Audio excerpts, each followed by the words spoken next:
എനിക്കിന്ന് കുട്ടി വിരുന്നുകാരുണ്ട് കേട്ടോ. വിരുന്നുകാരല്ല, വീട്ടുകാർ തന്നെ, ബ്രദറിൻ്റെ കുട്ടികളൊക്കെ. അപ്പോൾ കുട്ടികളെ ഒന്ന് ഹാപ്പി ആക്കാൻ വേണ്ടി ഞാനൊരു കേക്ക് ഉണ്ടാക്കാമെന്ന് വിചാരിച്ചു. കൊറോണയ്ക്ക് ശേഷം നിർത്തിയ ഒരു കാര്യമായിരുന്നു കേട്ടോ ഈ കേക്ക് ഉണ്ടാക്കൽ. അതുകൊണ്ട് തന്നെ ഇതിനെപ്പറ്റി കാര്യമായ അറിവൊന്നും ഇല്ലെങ്കിലും നമ്മൾ ഒട്ടും കുറച്ചില്ല. ഒരു അടിപൊളി കുൽഫി കേക്കാട്ടോ നമ്മൾ തയ്യാറാക്കുന്നത്.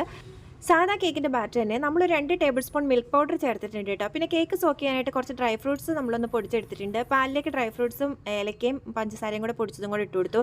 തണുത്ത് കഴിയുമ്പോൾ 1 കപ്പ് വിപ്പിംഗ് ക്രീം ചേർത്ത് കൊടുത്തിട്ടുണ്ട്. ഇനി നമുക്ക് മെയിൻ ഐറ്റം ഉണ്ടാക്കേണ്ടത് കുൽഫി. പാൽപ്പൊടിയും നെയ്യും പഞ്ചസാരയും പാലും കൂടെ ചേർത്ത് നന്നായിട്ടൊന്ന് ഡ്രൈ ആക്കി എടുത്ത് നമുക്ക് ഉരുട്ടി കുൽഫി ഉണ്ടാക്കാം. കേക്ക് സോക്ക് ചെയ്യാൻ വെച്ചാൽ സിറപ്പ് ഒന്ന് വെച്ച് സോക്ക് ചെയ്തെടുത്തു. ഇനി നമ്മൾ വിപ്പിംഗ് ക്രീം ഒന്ന് അടിച്ചെടുത്തു. കേക്കിന് മിൽക്ക് പൗഡർ ചേർത്തുകൊണ്ടാട്ടോ ഈ ഒരു കളറായത്. ഇനി നമ്മൾ ഇതുപോലെ വിപ്പിംഗ് ക്രീം ചേർത്ത് കേക്ക് ഒന്ന് ഐസിങ് ചെയ്തെടുത്തിട്ടുണ്ട്. ഇതിനെപ്പറ്റി ഒന്നും കാര്യമായിട്ടുള്ള അറിവൊന്നുമില്ല. നമ്മൾ തയ്യാറാക്കി വെച്ച കുൽഫി കോലയിലൊന്ന് കുത്തി സെറ്റ് ചെയ്തിട്ടുണ്ട് കേട്ടോ.